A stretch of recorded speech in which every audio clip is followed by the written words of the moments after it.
Mike, let's talk a little bit about that strategy where Sands winds up at the plate. I mean, it was like counter move by the two managers. Right, yeah. I mean, DeJesus was called up there, so Buck Showalter goes to the pen, brings Brian Mattis up. Great success against lefties. And, you know, Joe Madden, he starts burning up players, and I think that was just part of the thought process for Buck Showalter. Try to use up that bench. He didn't think Sands was going to hit a 2-run home run, although he did have some recent success. Picked up a pinch hit, base hit in last night's ball game for the Rays to help them win that game in Houston. So, you know, Brian Mattis falls behind the Sands and then leaves the pitch up and out over, and he takes advantage of it. I mean, it was a great swing, and they win that battle there. Mike, you know, Wei-Yin Chen has been pitching so well, but tonight, the first 4 innings of this game, he just was not sharp, made a couple of big mistakes, and then as the game went on for him, he got better and better, but by that time it was a little bit too late.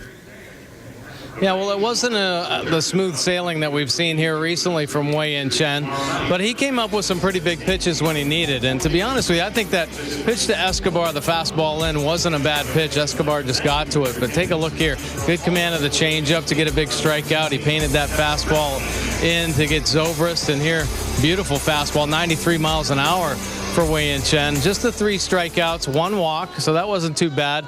The earned runs came by way of the home run. So that mistake to Hannigan, the hanging slider 3-2 count, was really the only mistake. I can live with that solo shot to Escobar at the beginning of the ball game. He wanted to work him in there. I think Escobar just cheated and got to that fastball, but it was on the inside corner and down and in. But a lot of times, you know, you play these American League East teams, and especially when your offense isn't really hammering out the runs like you had hoped, those mistakes really get magnified. And at that point, that 2-run home run to Hannigan was a huge one for the Rays.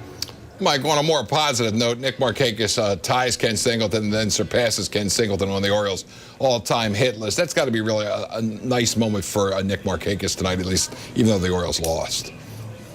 Well, I think everybody in the Orioles organization loved to see a player, you know, stick with one team. Now the longest tenured Oriole, now surpassing some very historic Oriole names and getting up in there. You know, Boog Powell next on the list, just past Ken Singleton. So, you know, he's in some great historic territory right now, and he's having a fabulous year. It's nice to see him have a bounce-back year. He went through some injuries a couple years ago, and it was kind of a down year for him, but came in healthy, and he's really producing, you know, the multi-hit games, and he's had some great streaks. So it's good for Nick Markakis. He's a great leader, great example, and huge for this organization for him to really getting up there in the all-time hits list.